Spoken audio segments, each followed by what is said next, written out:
Hello, this is Alex Merced from alexmerced.com, and this is Demand Side Economics 101. Now, I'm generally not a demand side economics person, as many of you are aware. I generally lean more towards more free market schools of thought, taking a lot from the Austrian school, the monetarist school, and then also just being influenced by several other schools of economic thought. But you gotta understand them all to truly be able to kind of think through a lot of these issues and think through why people believe the things that they say. So here I want to kind of go through some of the basic ideas of demand side thought. Whether it's Keynesian thought, modern monetary theory, a lot of the ideas that kind of flow through them. Okay, so basically where these schools generally go through is they take a look at things as sort of big, large aggregates. And that's fairly important because that's going to be important in understanding sort of where the issue comes in and where the flaw is later on. Because on the surface, when you just look at these as big mass aggregates, as far as demand, the amount that people spend, and supply, the stuff that's available to sell them, a lot of this stuff is going to seem fairly plausible on its face and fairly compelling on its face, just based on the definitions alone. So essentially, what happens in a lot of this type of thought, you focus on the economy as basically the economy is a sum of what it produces in a sense. But the idea is that people aren't going to produce what they don't demand. So I'm not going to use my factory to build widgets that people don't want. I'm not going to go do this. So basically, if the economy is slowing down, it's because there's a lack of demand. There's a lack of people buying the stuff that people are making. So now you're starting to see what's called excess capacity, meaning I have a factory that could build 1 million widgets, but I'm only building 500,000 because there just isn't enough buyers to build the extra. So this is what they refer to as excess capacity. We could be producing more, okay, but we're not. And this kind of shifts the way policy thinks, okay, because let's say my factory was working at full capacity, then growing the economy is not so much about getting people to buy more widgets, but by creating other factories to build other things.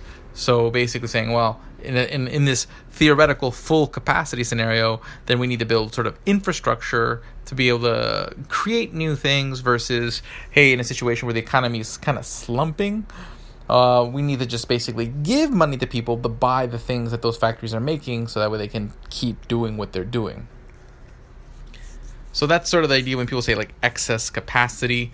They're just basically saying, well, technically, we could be making more stuff. So yeah, we can spend money to get the economy to be making as much because there's an opportunity cost. If we don't make the extra widgets, then that's income we don't have that doesn't get invested into something else that, if you assume an interest rate, has this huge opportunity cost over time, assuming the time value of money. Okay, and again, if you just basically treat the capacity, what we could produce as just this big, numerical bulb, like we could make $1 million worth of stuff and we didn't, then yeah, that seems like, oh my God, why didn't we make that $1 million worth of stuff? We just left $1 million on the table. And then you sit there and you assume a growth of that of 3%, and you're like, oh my God, over 10 years we would have had all this because we didn't make that stuff. But again, not everything we produce is the same. It's not all uniform. A factory that makes widgets is not going to constantly be overnight turned into making something else. So, again, always the flaws are sort of when you look at the individual things. But everything is in that sort of demand framework. So the idea is demand enough to get the economy working at where it's going? And basically, this excess capacity is signaled by basically calculating what you think the economy could produce. So theoretically, if everyone kept spending the way they usually spend and the population grew by so much, then what should be our new amount of money that we spent this year? And if we fall short of that, that's like a demand gap. And again, there's more sophisticated ways of explaining what that gap is, but that's the basic idea. Here's what we assume we could have done, assuming the way we've done things in the past. Here's what we actually did. The gap between that's what we lost out on. And that's sort of how Keynesians think, or demand-side thinking is done. So the idea is, how can you construct policy to kind of make sure that people are employed, that factories are building things, that we are working at maximum capacity, because if you assume a compounding effect, we're going to grow much more as an economy. Now, in the Keynesian playbook, the initial response to a recession and why a recession happens, this is where this whole idea of animal spirits. So it's much more of a psychological story. The idea is that something happened in the economy, something external to the economy, some sort of exogenous, well, actually, let's say endogenous, which means internal. Something went wrong, basically, and whatever went wrong in the economy got everyone real scared, real jilted, and now everyone's spending a lot less than they otherwise would. So now you have that excess capacity. Now, the first step to try to get things going is you print money, you lower interest rates. You lower interest rates, which makes certain investments suddenly look a lot more appealing, creates certain wealth effects, and that should get the economy going. But if you hit, let's say, 0% rates, this is what Keynesians would refer to as a zero bound. This is the whole idea of pushing on a string. Comes a point where that printing money won't have that effect anymore. You can't push interest rates any lower. That incentive doesn't really get any greater. So in that case, monetary policy becomes not a strong enough tool to sort of push things out of the rut. And this is where aggressive fiscal policy is. This is where the idea of, now I think Keynes originally basically proposed counter-cyclical spending. And this is sort of the idea that, if the economy, if consumers are spending, so if people are spending and investing, then the government just lets them spend and invest, and that's better. That's the ideal world.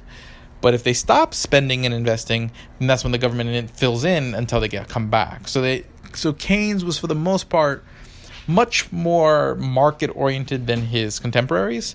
Basically, he kind of wanted, people to do the spending and the consuming as long as they did, but the minute they stopped, the government would have to kind of fill in the gap.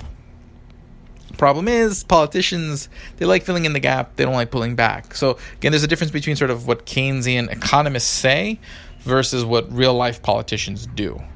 Politicians love increasing spending because it's great politics. Build a statue, build a bridge that goes nowhere. People love the jobs. People love the theatrics of it. People love tax cuts. People love the gifts to the economy. They don't like the opposite. Okay, so there's a difference between what politicians do, who say they listen to, let's say, Keynesians and then on other sides, free market economists, versus what the economists say. And I think that's an important part of the discussion. There's sort of theoretically what's the ideal versus reality. Now, so basically that's sort of the Keynesian playbook. And then the Keynesians do care about, okay, hey, do we want to spend too much? The idea is that the money should be spent on investments that'll generate a return and whatnot. Again, then there's reality as far as, well, in practice, do those projects end up generating the return they're expected to, and et cetera, et cetera. But then you have the modern monetary theory people who take it to a step further. Basically, they are less worried about how much money you spend, because the way they look at it is they take a look at everything really from an accounting perspective. So not only is now everything very homogeneous, everything's big blobs, but now everything is in a balance sheet.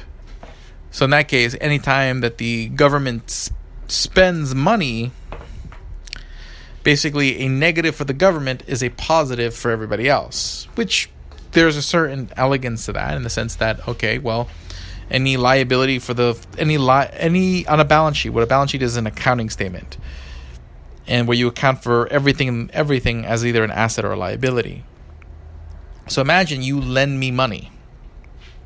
On my balance sheet, that shows up as a liability because I owe it. But on your balance sheet, it shows up as an asset because I owe you. So the assumption always is that if the government borrows money, every liability the government has is somebody else's asset. So in that case, if the government just borrows a bunch of money, it's literally creating wealth in the economy. It's a bunch of wealth that now people have on their balance sheet, and everyone's now richer for it. And so in that case, that's not necessarily a bad thing. That's a positive for the private economy.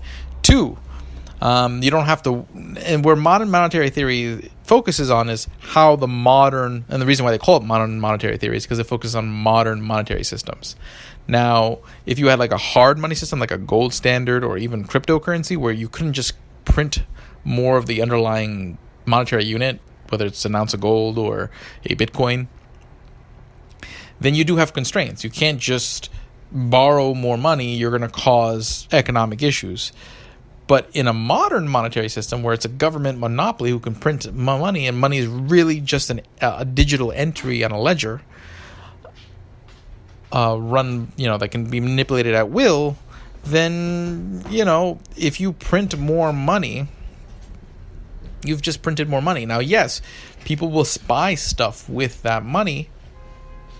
And if all the people keep spending that money you just printed, that could cause prices to go up. So let me actually run through that. Because the government prints its own money, it won't default on its debt. So I could default, if I make a loan in Bitcoin, there's a chance that person cannot find a way to earn enough Bitcoin to pay me back, or earn enough gold to pay me back, and they default on their debt because they don't control the money that they borrow in. The US, or most governments, create the money that they borrow in. So in that regard, they can just print money to pay off any debts that they have. 2, usually if you print a bunch of money, you start worrying about interest rates rising, because what happens is that not if you print a bunch of money. If you run a lot of deficits, because that's usually where the discussion is. So again, when a government runs a huge deficit, it won't default on its deficit because it'll print a bunch of money. So when it comes to government being able to spend money to stimulate the economy, to meet that whole excess capacity, that demand gap in the economy, the MMT people say, hey, the government can borrow the deficits it needs to do that. And it won't default, and it won't push interest rates up, because if interest rates do start to go up because the government's borrowing so much money that it's pushing up the price of money, you just print more money, and that'll drop interest rates down again. So then the only real fear is inflation, because if you print money, and basically you'll cause inflation. But they're saying, hey, inflation's happening because people are spending the money you created. So how do you offset that? How do you offset people spending? Is you tax them. So if you tax them enough, that'll offset the government spending, and that will prevent the inflation from happening. But again, the issue there is the things that the government's spending on are not necessarily the same as the things that the people who are being taxed are spending on, and this creates sort of a misallocation. And the question is, who do you tax? So if we have a program to help all the poor people buy food, well, there's still more money being spent on food, while maybe they pay for that by taxing rich people. And the things that rich person was going to buy was maybe a yacht. So yes, maybe yacht prices don't go up as much, but that doesn't necessarily help the situation in food.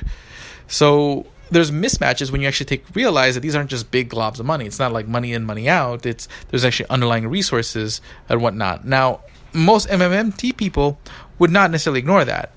They